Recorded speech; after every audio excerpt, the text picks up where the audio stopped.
Hello friends, welcome back to my channel. మీరందరూ ఎలా ఉన్నారు? నేను చాలా బాగున్నానండి. ముందుగా అందరూ లంచ్ చేశారా?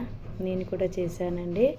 సో ఈ వీడియో తీసేటప్పుడు మధ్యాహ్నం అవుతుందన్నమాట. అందుకే అన్నం తిన్నారని అడుగుతున్నాను నేను. సో వీడియోలోకి వచ్చేస్తే నేను ఇంత ముందుకే అంగన్వాడికి వెళ్ళి వచ్చాను. సో అంగన్వాడిలో మా బాబుకి బాలామృతము అలాగే గుడ్లు ఇచ్చారండి. సో ఇది నెలలో 4 సార్లు అలా గుడ్లు ఇస్తారు. ఈ బాలామృతం కూడా ఇస్తారనమాట. సో ఇది వచ్చేసి పిల్లలకు బలాన్ని ఇస్తుందన్నమాట. పాలలో కానీ వేడి వాటర్లో కానీ కలిపి పిల్లలకు తినిపించాలి.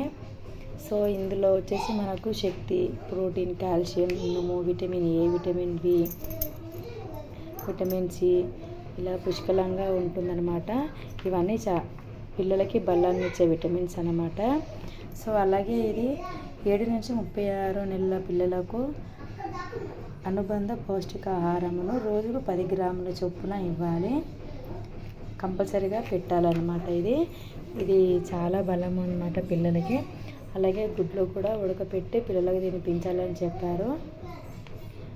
సో ఇది మామూలుగా తిన్నా కూడా చాలా బాగుంటుందండి పిండి. నేను కూడా తిన్నాను, మా పిల్లలు కూడా తింటారన్నమాట.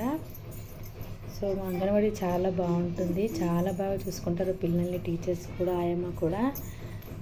సో చూడండి,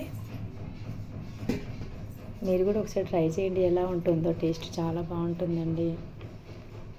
ఓకే అండి, ఈరోజు వీడియో ఇంతే అండి. గుడ్లు, పిండి.